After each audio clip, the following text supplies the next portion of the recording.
Alors l'expérience que j'ai faite de la réanimation en sortant de ces 4 semaines de coma artificiel, eh bien, ce fut une expérience assez particulière parce que c'est le temps où j'ai appris à retrouver mes souvenirs, mes pensées, mes, mon identité, je dirais. Voilà.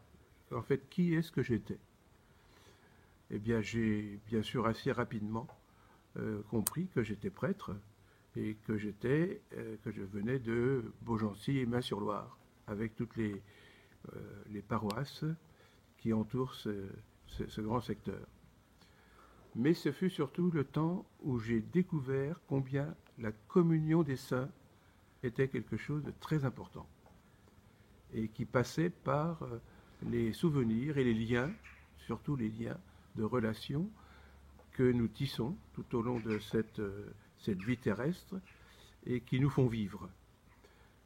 Tous les courriers que j'ai reçus, et nombreux courriers, plus d'une centaine, et le petit recueil que le père Ernst avait initié à la paroisse de Main-sur-Loire et Beaugency, c'était pas des grands discours, mais c'était des petits mots. Courage, patience, n'aie pas peur, on t'attend, voilà. Des petits mots qui nourrissaient eh bien, l'espérance.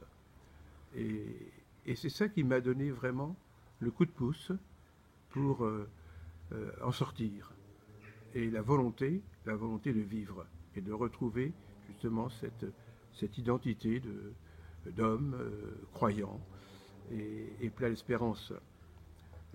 Ces liens qui nous unissent par ce qu'on vit dans le quotidien construisent vraiment des choses éternelles qui dépassent le temps et l'histoire humaine.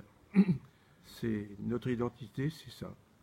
C'est d'être enraciné dans le Christ, pour nous, les croyants, les chrétiens, mais pour une vie pleine d'espérance. Le fait de sortir de ce coma artificiel, eh bien, m'a fait aussi comprendre que la vie ne s'arrêtait pas avec la mort. Bien sûr, je retrouvais, moi, la vie qui avait continué pendant que j'étais en sommeil, mais cette vie qui nous permet justement de construire dans les relations eh bien, ce que Jésus nous demande de réaliser, à savoir de nous aimer les uns les autres et à travers cet amour, d'être dans cette certitude, dans cette foi que la vie est plus forte que tout. Et dans cette foi que la vie est plus forte, il y a l'espérance.